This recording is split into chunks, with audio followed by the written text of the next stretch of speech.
Dark chocolate. এই দেখে দেখি, আমার বার্থডে ছিল জানুয়ারি মাসের 27 তারিখে, কিন্তু ফেব্রুয়ারি মাসে এসে আমার ভিডিওটা ছাড়ছি কারণ আমি অনেকটাই বেশি ব্যস্ত ছিলাম। তো যেহেতু ইলামের বাবা বার্থডে এগুলো পছন্দ করে না আর সেলিব্রেশন করাও যেহেতু গুনাহ, এ কারণে আমি যেহেতু রাগ না হই ওই কারণে আমার জন্য একটা চকলেট নিয়ে এসেছি। চকলেট তো এনেছিল আমার জন্য, কিন্তু দেখেন আমার ছেলেটা কিভাবে কাড়াকাড়ি করতেছে। সে কিন্তু খাবে না, কিন্তু এটা তার অভ্যাস, যে কিছু দেখলেই হলো এরকম কাড়াকাড়ি শুরু করে দেয়। সব ছেলে পেলেই মনে হয় এরকম। পরের দিন বিকেলবেলা কিন্তু আমি গাছ কেনার জন্য চলে যাই, যেহেতু আমার ছাদে কয়েকটা টব ফাঁকা ছিল আর মাটিগুলো অনেক সুন্দর করে আমি শুকিয়ে নিয়েছিলাম।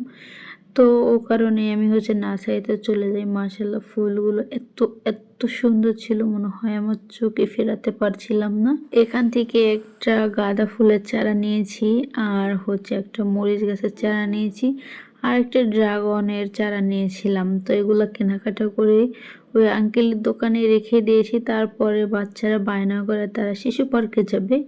তো সন্ধ্যা হয়ে গেছে, তারপর তাদেরকে বোঝাতে পারিনি। তারপর তখন কিন্তু পুরো ফাঁকাই ছিল, তারা নিঃস্বাধীনে একবারে দুজন মিলে খেলা করতে। তারপর একটা ফুচকার দোকানে গিয়েছিলাম, এতটা জঘন্য বলার মতো না। তারপরে আমি বাসায় চলে আসছিলাম, যেহেতু ফুচকাটা খেয়ে মজা লাগেনি, তো ওদিন তো আর ডাল ভেজানো সম্ভব হয়নি। তারপরের দিন ভাবিকে ডেকে নিয়েছিলাম, চলেন আমার বাসায় ফুচকা খাবো। তো যেই কথা সেই কাজ শুরু হয়ে গেছে আমাদের ফুচকা বানানোর কাজ।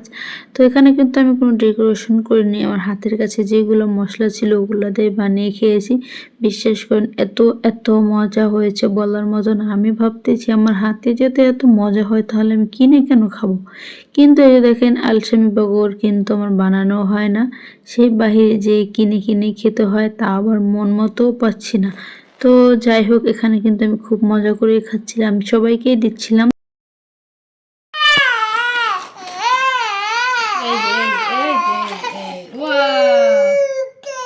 চকলেট আমি খুলে দিয়ে দাও, খুলে দিয়ে দেখান। এটা হলো ডার্ক চকলেট। এই দেখে দেখি, ওয়াও চকলেট, ওয়াও চকলেট।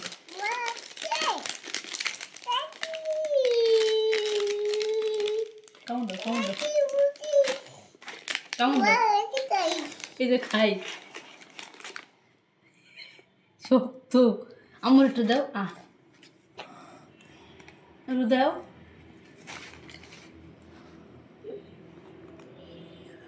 খাও, মজা মজা। একটু দাও, একটু দাও।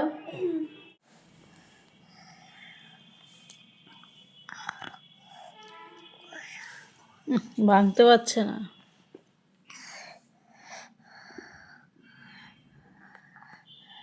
আমি খাবো না, তো বাবাটা দে।